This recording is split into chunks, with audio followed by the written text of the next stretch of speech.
Homo erectus.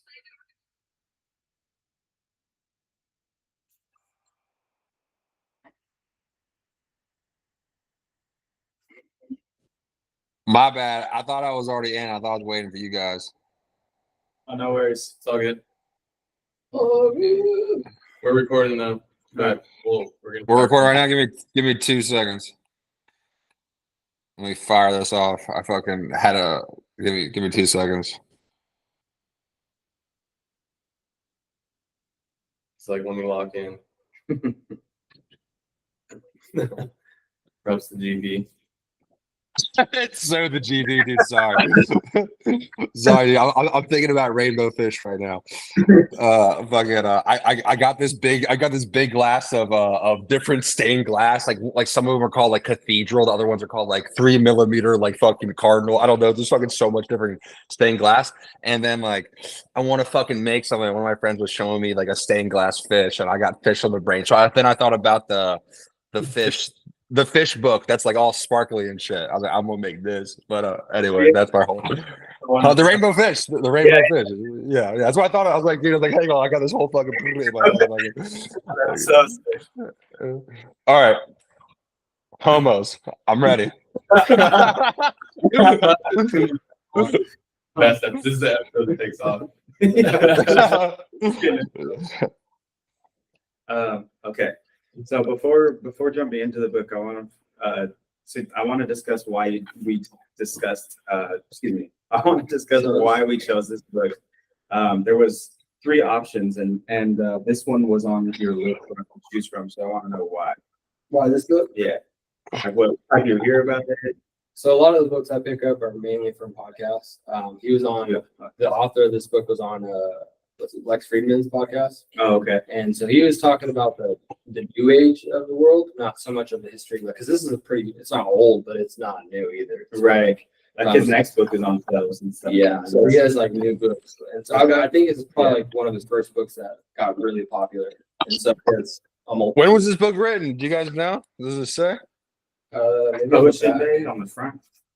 It doesn't say on the front. 2015. Oh yeah, 2015. Where did you find that? It's on the very first pages. Very, very in loving memory of my father. It's after the title page. page. Right before that. All right, cool. Yeah, so 2015. So yeah. So in the podcast, he talks about all the like vaccinations and all and he's not talking about theories or anything. He's just talking about the evolution of everything. Yeah. And I found it really insightful because he doesn't really stand on one side or the other. He kind of just provides information, and he wants people to decide for themselves. I was a big proponent that he was emphasizing on the podcast. The author. Yeah, the author. Okay. And for yourself. yeah, he really that's what I picked up from the podcast. I was like, that's really interesting. So I wanted to pick up his first book before I read like the newer books. So I wanted to see. I was talking to David about this book. I was like, it's kind of like a textbook. It feels kind of boring. It's not really like any like right there. So it's so yeah. But that's the main reason. Are you liking it so far?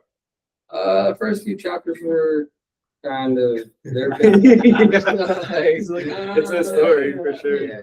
So I'm hoping towards the end or maybe the middle of the book it starts to like give us some like, oh, that was insightful. I didn't even know about that. Oh, for sure. I mean, a lot of this stuff I would imagine we know about already. We've already heard 1,000 times. Do you think you knew everything pretty much that was mentioned in the first couple chapters? No. About hunters and gatherers and stuff?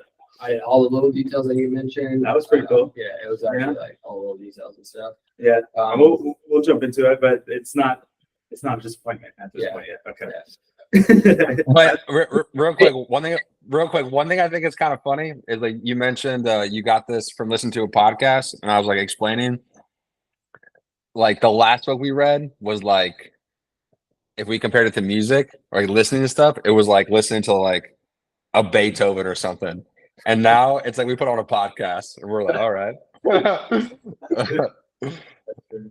An educational podcast. Yeah, it's like a podcast, like comparatively. You know, the last thing we read was like, I don't know, like being in the voice of like a National Geographic. Dave Attenborough.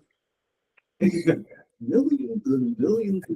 Yeah, that's the voice in my head. As I'm reading it, that's the voice I'm playing in my head. The Cosmos show, like with Neil deGrasse Well, Tyson. I kind of, It's Neil deGrasse Tyson. That's the voice in my head. Literally, as I'm reading it, like millions and millions of years ago. Homo sapien reigned the safari. I feel like that too. I'm reading it in that documentary style voice because I feel like documentaries, they just ask the audience questions a lot. They're like, why would this happen? Or what's this? Here's the answer. That's how the One book's written, you know? Like, it's like always asking a question and then it's like giving you the, I don't know, like the theories behind it. It's like, Well, one of the things I don't like about it though is that, like, I mean, at least in the earlier chapters, it kind of gets away from it as it continues, which I'm sure it will, but because it's actual history. But the early chapters, to me, it's all like they really don't fucking know. Like they're literally just fucking guessing. Like it's not fact for sure. Not fact for sure. And they're like personifying like early human life as in like how life we know and how like the human brain works as we know it, you know? But like they really don't fucking know shit, you know? They're like when they're talking about like how Homo sapien probably like why is there no Neanderthals and like there's only 3% in like the human population, so like that's the integration, like the integration thing doesn't work. So they're like this probably happened. A lot of it is all just like this probably happened, you know? And then like on top of that, in the earlier chapter, it's like a specific point to be like humans aren't special too. So I feel like there's like a general vibe in the book goes about like, man, I don't fucking know, but it's the early stuff is all just like theory, someone's opinion, a bunch of people's opinion to the best of their knowledge, you know? But it's really just kind of like fiction, you know? Yeah, that's what it feels like. Yeah. He does have, I don't know what he has his PhD in. I think it's like he's a historian. I'm not exactly sure what it is specifically. Well, once we start getting into actual history, like chapter like 5, like the closer we get to like history as we know it, it seems like it's getting more interesting too. So I'll say that. So, yeah, once we get into actual like the history as we know it, I mean, Yeah. kind of I chose to because I know a lot of it, like we believe in like a higher power, and he talks about that maybe I think in chapter 3 or 4. yeah. And that section is gonna be really interesting to kind of go through.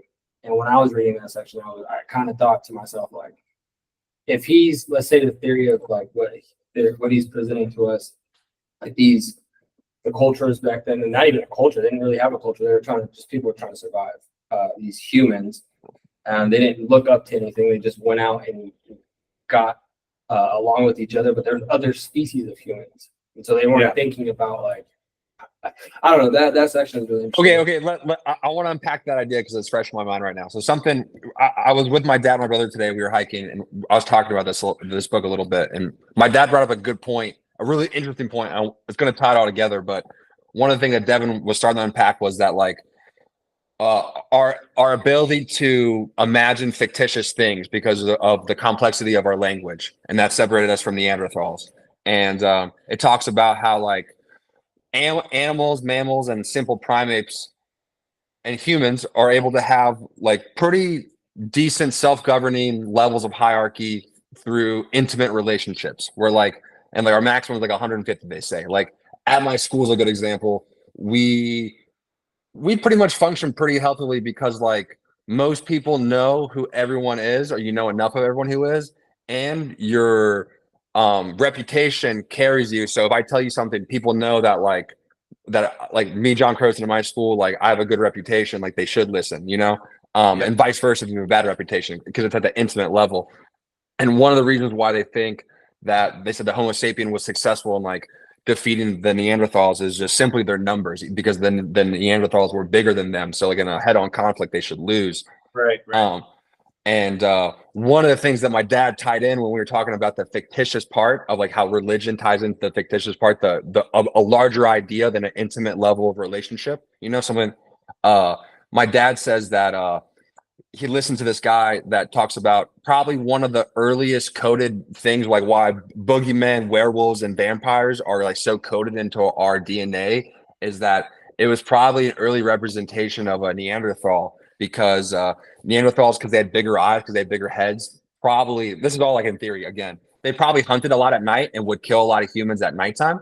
And so, like, what's a werewolf? It's a fucking like this fucking human-like creature that's all hairy and fucking like deathly. And like typically they would kill the men, eat them. They'd have no problem eating them because they were a different species.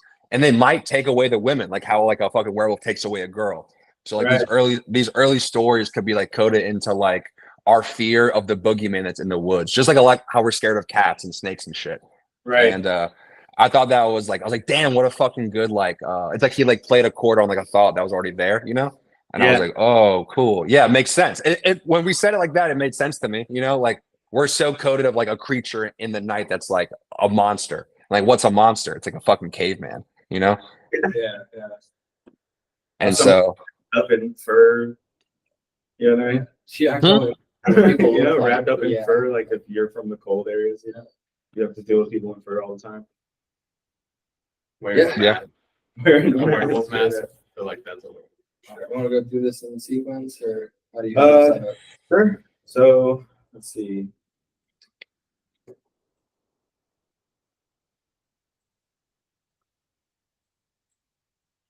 I don't know. We've hit a lot of it already. Let's see. let's just blow past early human shit. Like we kind of already talked about it, you know? Yeah.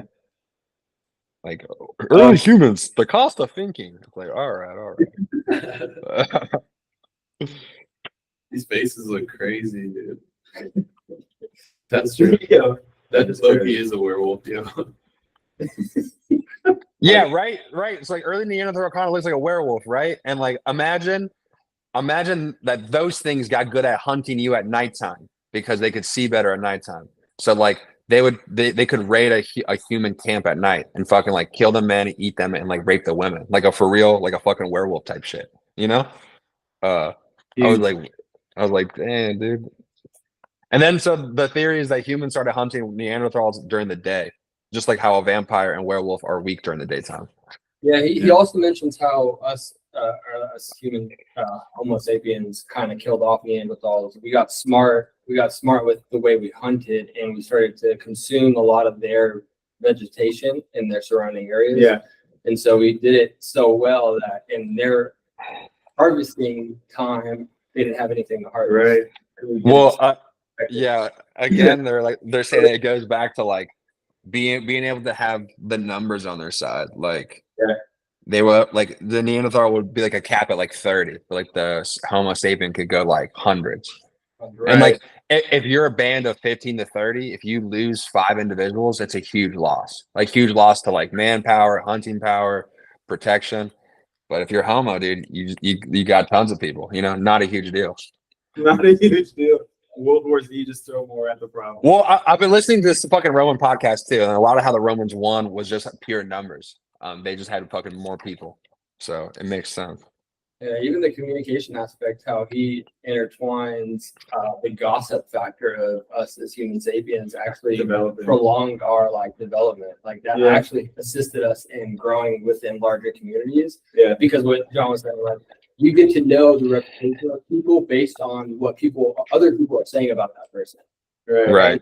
Like this like branch of community, and it can grow, and you can hear about somebody and be like, yeah, I've never met that person, but I know enough about them to know their character, their manners, and they exist. And then our group is so small. Our group is so small that gossip means a lot. Yeah. Like everybody knows everybody. Yeah, and Neanderthals couldn't do that. In John's small town, you have to act correct because everybody knows everybody. You know, 100%, totally. That's true. Yeah, you have your community. You know, like you violate in your community, of course, but like you can't go to a diner and be like, man, get bad service and be like, you know, I'm out of here early, and then like sometimes like my friend came to visit me one time and he was kind of getting into it with the waitress. She was kind of being a bitch, but he started it, I swear. And I was like, dude, fucking Pat, like I see this bitch every fucking weekend. Like, don't do this to me, you know? Like I know I know there's like your only interaction with her, but I've literally seen her like 100 times before today, and I wanted to see her like for years after this because she like I'm like, dude, don't be a bitch to her. Like she literally makes my margaritas. Don't do that. Yeah. Yeah, and that's like something small. It's like something small, but like just like that, like dude, just be nice to her. Like I don't care. Something that made me sad while reading this is right before we get to the agricultural revolution, which is something I can like talk a lot about, I feel like. But he frames the book about how we like killed all the like what are they called? Mastodons or fucking what are they called? What's the big mammals called? Fucking there's like a scientific name for it. A megalodon or some shit like that. You know what I'm talking about? Diprotodon. Protodon, whatever, dude. Don, dude. Something Don. Megaton, Homatron, Megatron. I don't fucking know, dude. Like, I'm talking about Megatron anyway, but I'm talking about Megatron. but fucking they kind of frame it in a way that like it's such a tragedy that all these different things died, which it is, but also on just the premise of like safety, which is a lot of people care about so much. The same people who care about these animals dying so much care about safety so much. Like safety would be crazy if we still had all these things like walking around. Like a fucking ground sloth that weighs as big as a semi truck can't be wandering near the school. Like you can't have that, you know? Like you like an armadillo the size of a Jeep Grand Cherokee can't be hanging out near the baseball field. So we had to do this to be where we're at. Like, and they were hungry. And they were hungry. Imagine that ground sloth was like, dude, hang on.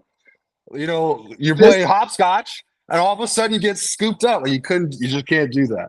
You can't do that. So they kind of frame it in a way where it's a tragedy, but I'm like, dude, it just had to happen, or we wouldn't be here right now. And that's just the truth.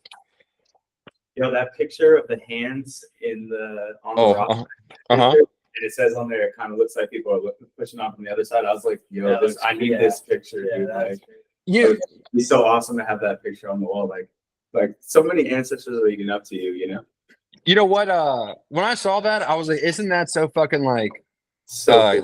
like human innate, like an innate instinct? Like that's the type of art you do when like you're like a toddler and you're just figuring out how to finger paint. Like it's innate. Like my hand, I'm leaving a mark of me, and like that to me. Like when I saw that, I was like, you can look at all the past generations of your tribe and like the mark that they got to leave, and like it's like to me, it's such a like a transcendent thought, you know, or like of art.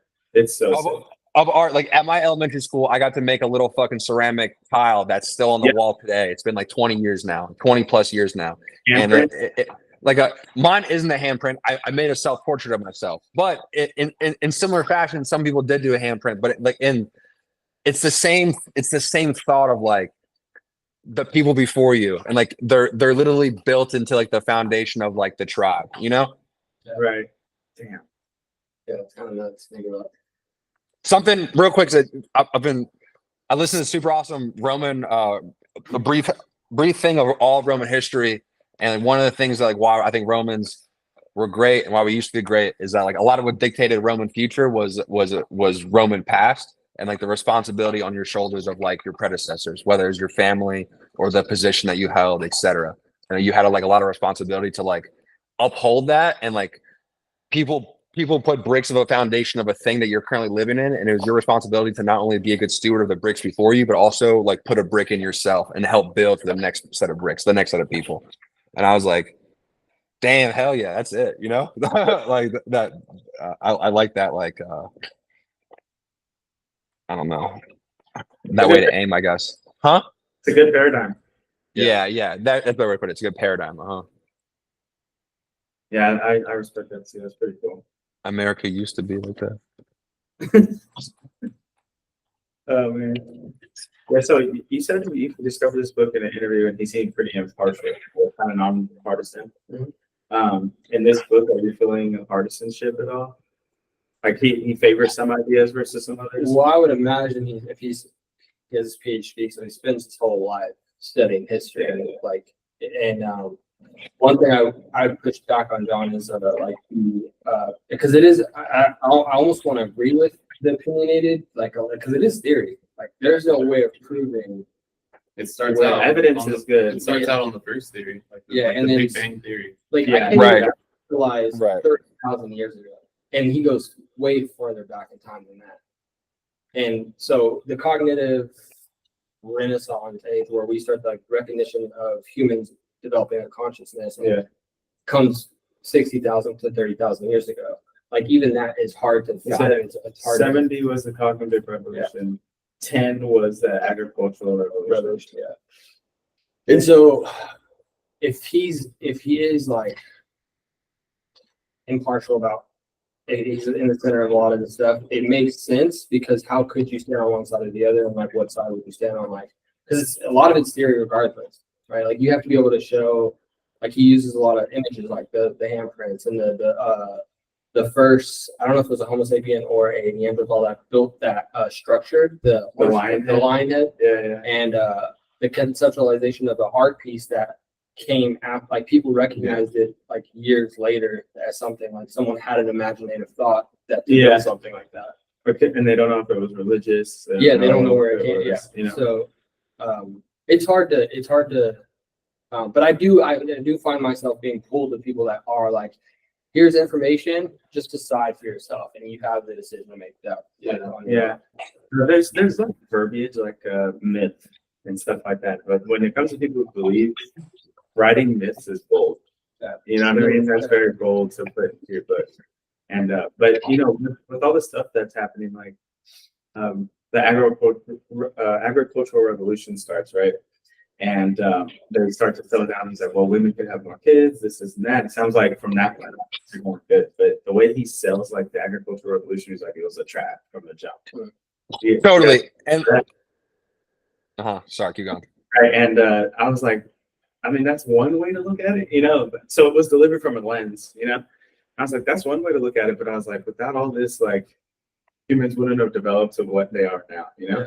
Like it was a trap in a sense, but one way or another, you're trapped. Whether you want to fucking hike 50 miles a day or like, yes, I agree that life like that would be cool, you know. But and life like that.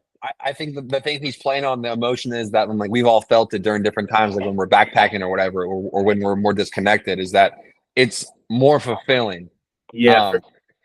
Like going to an office job is not a fulfilling life, you know? I think he's wrong. This guy's never been a farmer. Being a farmer is very fulfilling. Like the act of creation, I think, is one of the most fulfilling things we can do as humans. And like being a farmer is like almost being able to create life, you know.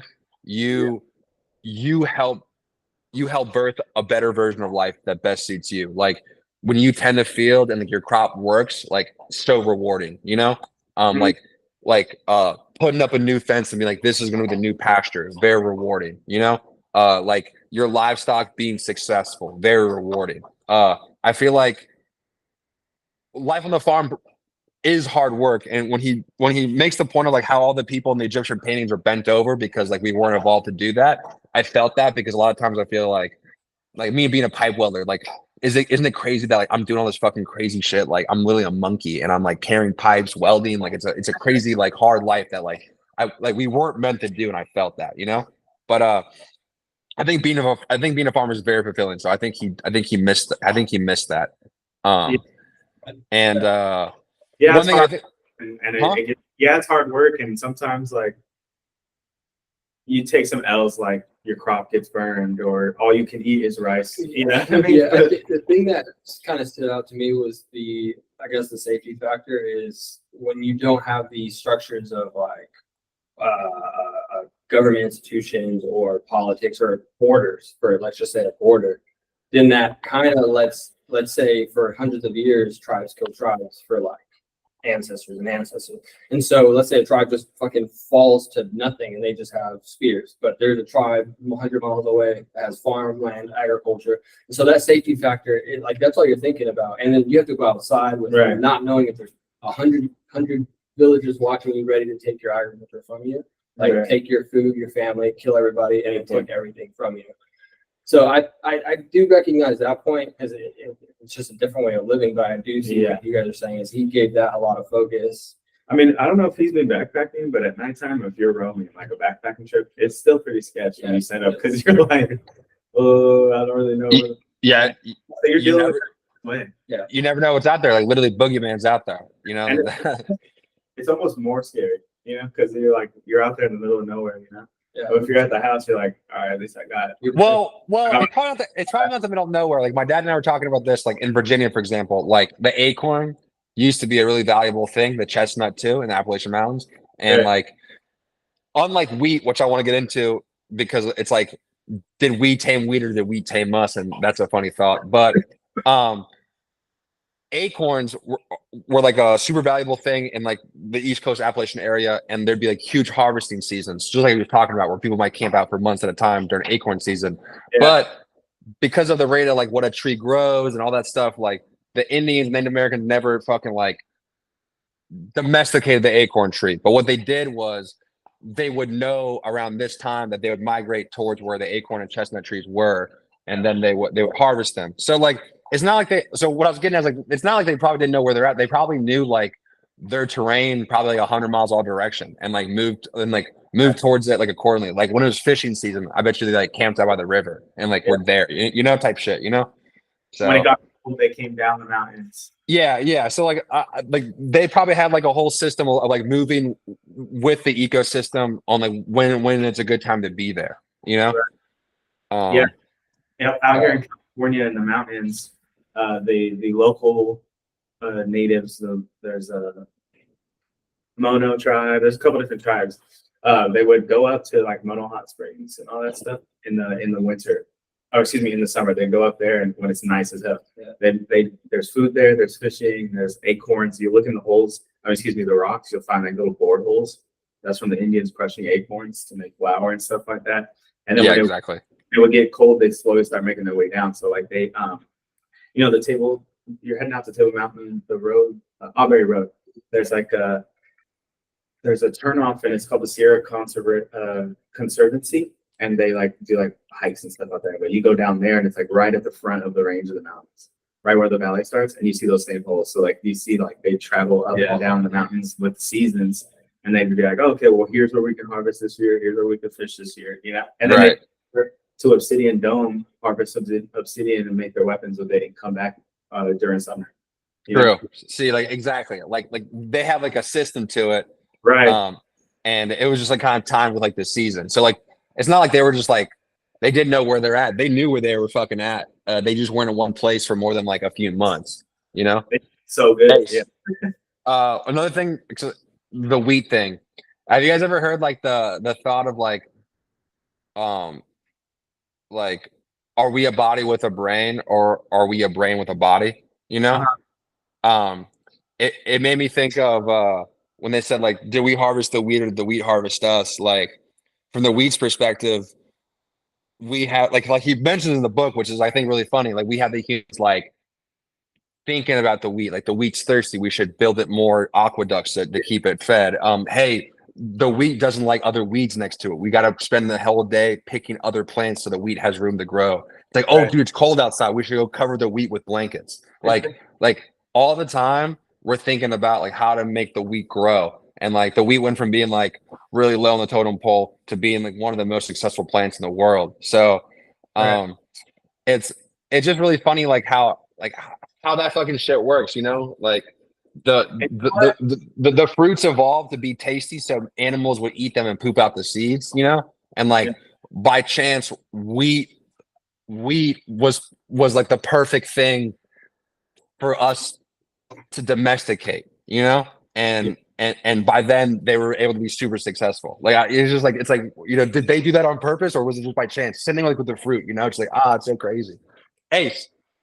Well, the one thing that I was thinking about too is like the way he's pitched it, right? It's like, did the wheat tame us or did the wheat tame the wheat, right? The Lord taught us. That's the thing. Like it's bigger than us. Like that's why the theory is so funny. Those early achievements were like a lesson. You know what I mean? Like that learning that skill of how to nurture something and develop it and then harvest your benefit and then do that over and over again is a skill that humans need it, you know, to like be here today, like harvest, you know, build, harvest, build, harvest. That's a whole skill that we do today. I remember in some of our first book clubs, we would, or I think we just kind of say this, you know, like planting seeds, Right. like to reap benefits later. Like it's Exactly.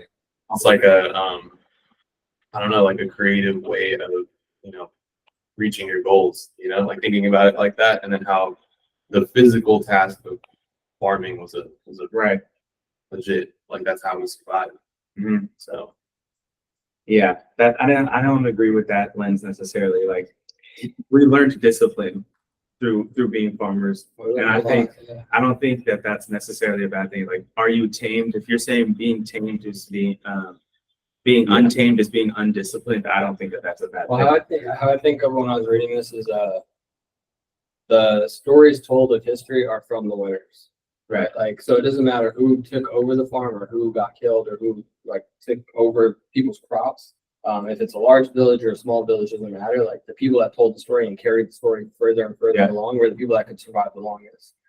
And so, well, maybe the morals behind those stories, or like the values, you know. see, that's where I would like. I think 10,000 years ago, there were probably they started to develop this more imaginative figures that they believed in. People believed in, and that's where the divide in culture villages started to happen.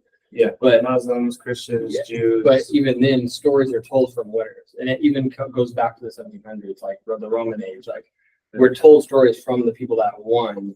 What happens to losers? Well, we can learn about them through the winners, right? And then it's up to you if you want to find more about the losers. You kind of learn on your own. And then that's how you people that are like South fans of the Civil War. You're like, bro, what the fuck?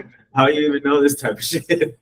Like General Robert E. Lee going crazy. Well, you guys don't know. You guys don't know that General Robert Lee. He's fucking the best fucking U.S. general in history. You know, fucking without him, there would have been no Civil War. If he wasn't on the Confederacy, there wouldn't have been a war. You know. I read it. Even like 10,000 years ago, it's to the Civil War. Like those way two different time periods. Oh man! At the same time, it's almost like in the same light. Like they're casted in the same light. Like people are trying to overcome either rule, power, or just harvest what you have. Oh, it's the same story. Yeah, it's the same story played over and over again. Always. But there's things that start to take that start to implement themselves, like morals and ethic. And like if we bomb someone today, does that have the same?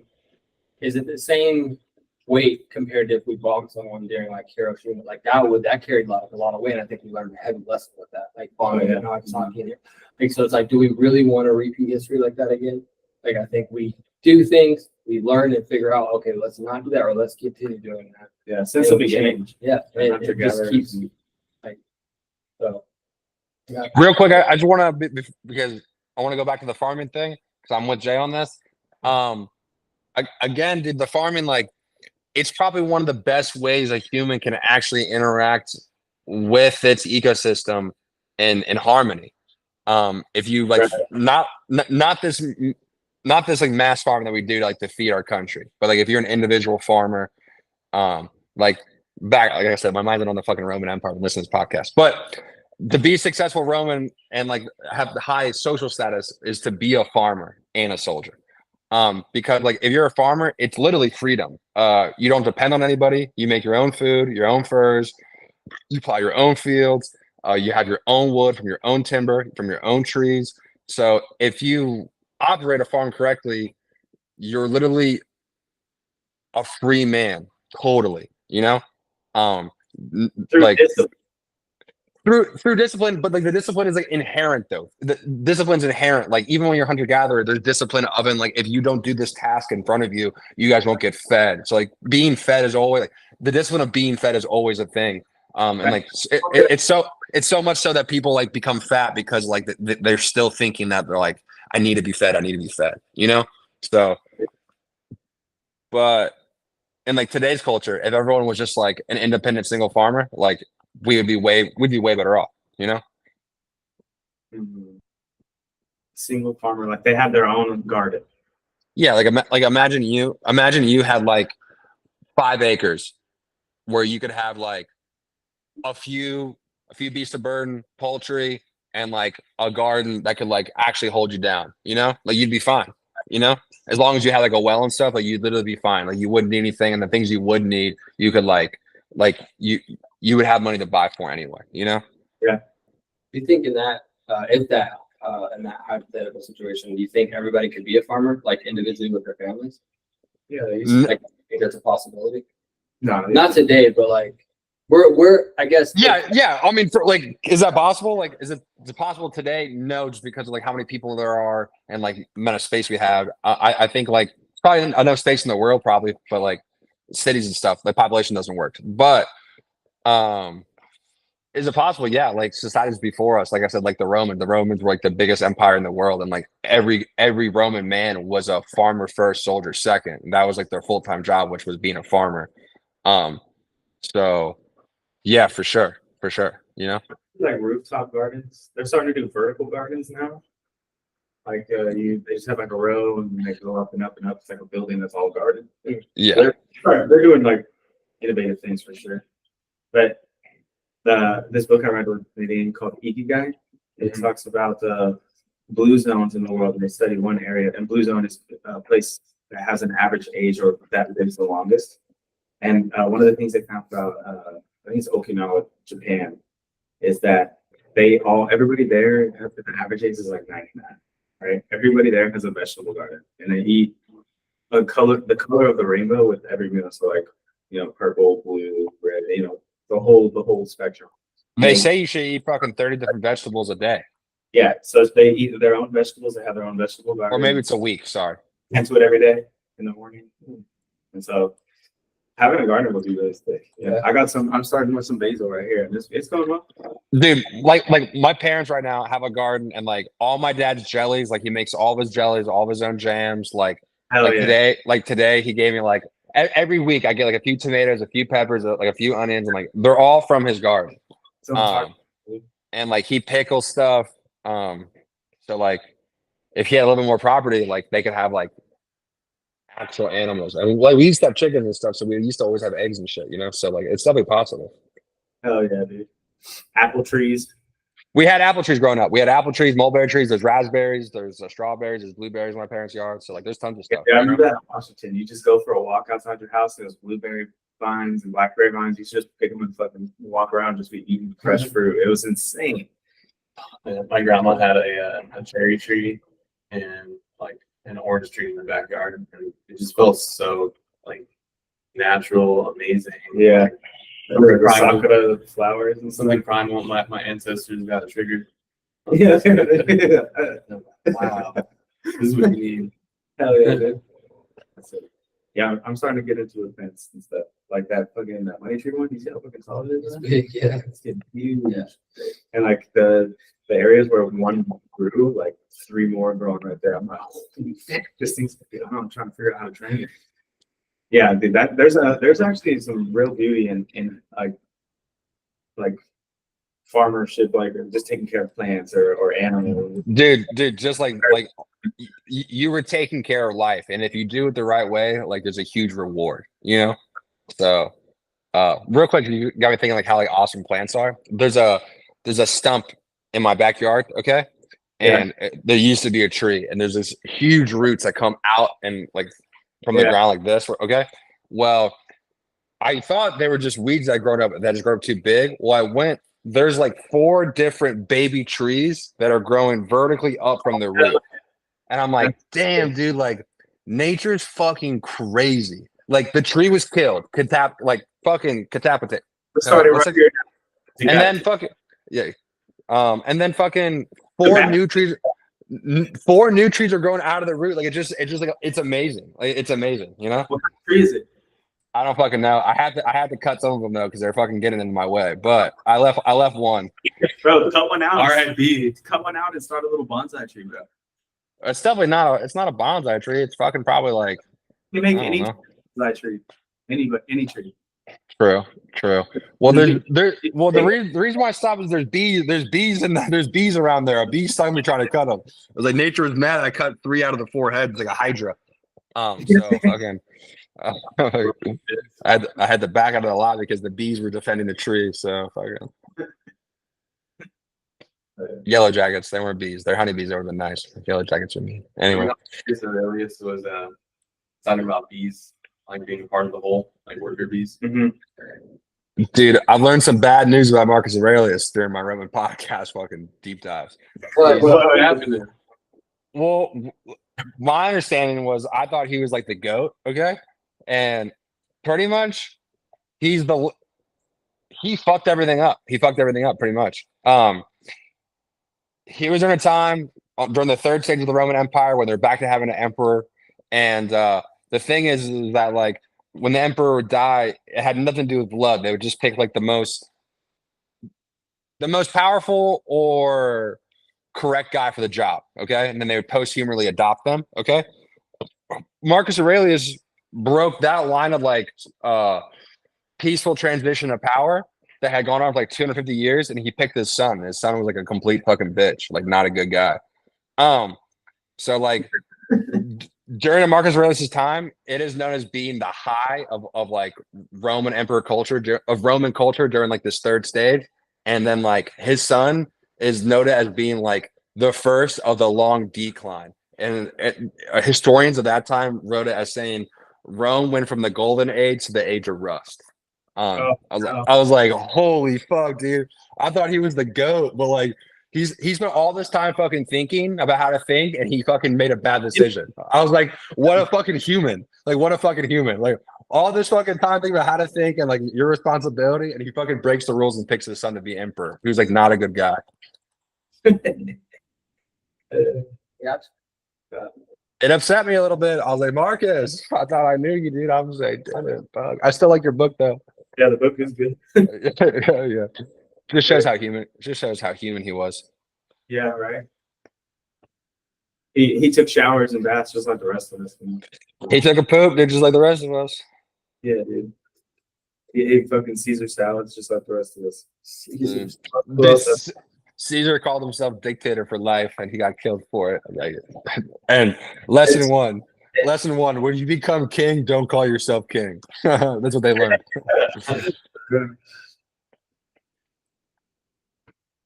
All right, I think that's about it. Unless you guys had anything else to talk about.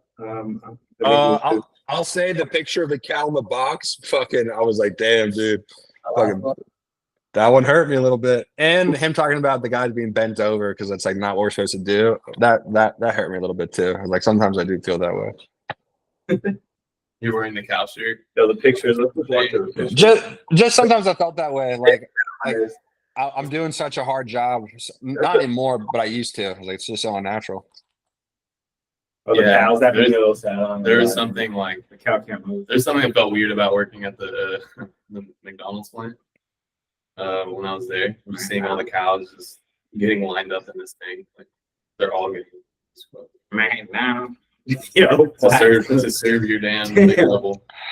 Dude, I used to drop the pigs off the slaughterhouse, but those pigs, they lived a fine life, so that shit didn't matter to me. Like they didn't live in a box, they lived, so I'll chill. Oh yeah, dude. This picture's so sick, dude.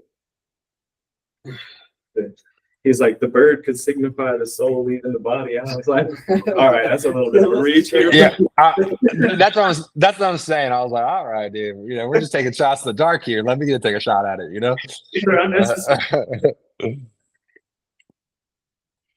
It's like he's like the statue's got a tiger's head, but a male's body. It's also got a boner, so it could also mean I don't know.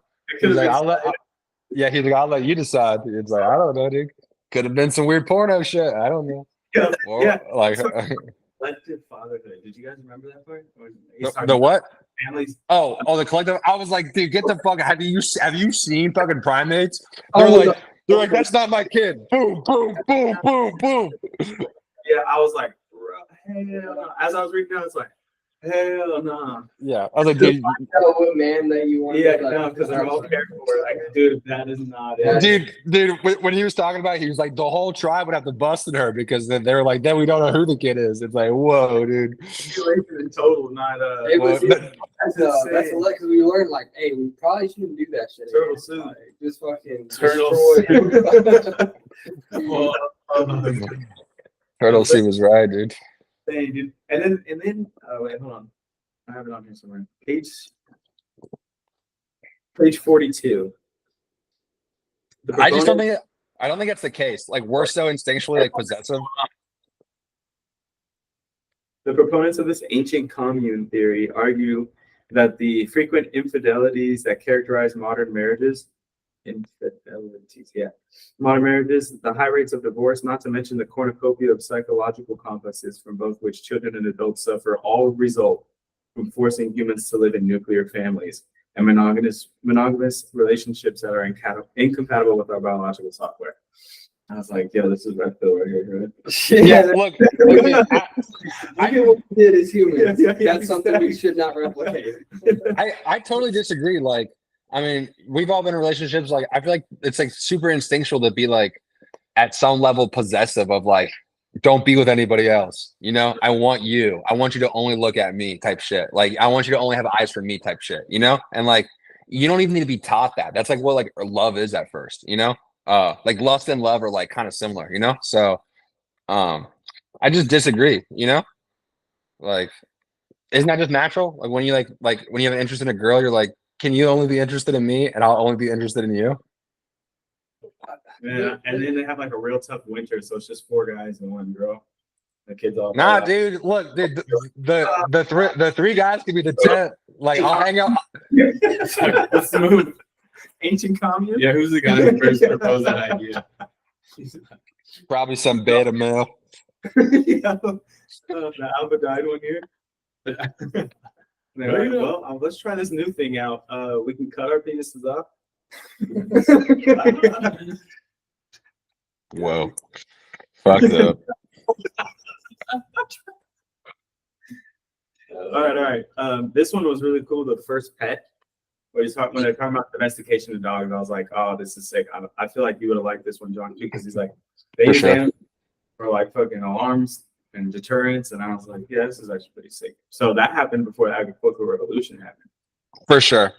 One thing I want to talk about too. Okay, so he made a big point to highlight, like on the biological stance, cows and pigs and chickens are like numbers 2, 3, and 4 as like the most successful animals because of their numbers, but like their quality of life is super low.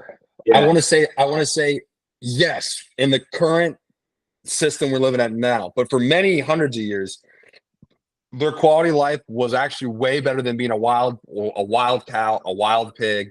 For sure, it was better because like they were now protected from predators. They lived the majority of their life in leisure. They always had food and water, and like, sure they died, but most of the time, and he mentions that only the young or the old would die because you want to keep the healthy ones healthy, and like there's like a natural cycle of keeping a few young ones to eventually replace. So Right. I think for a long time, animals definitely benefited from their domestication and had a quality of life that was good. And like animals that weren't for meat, animals like sheep that were for wool, and like goats have a sick life. They don't get eaten.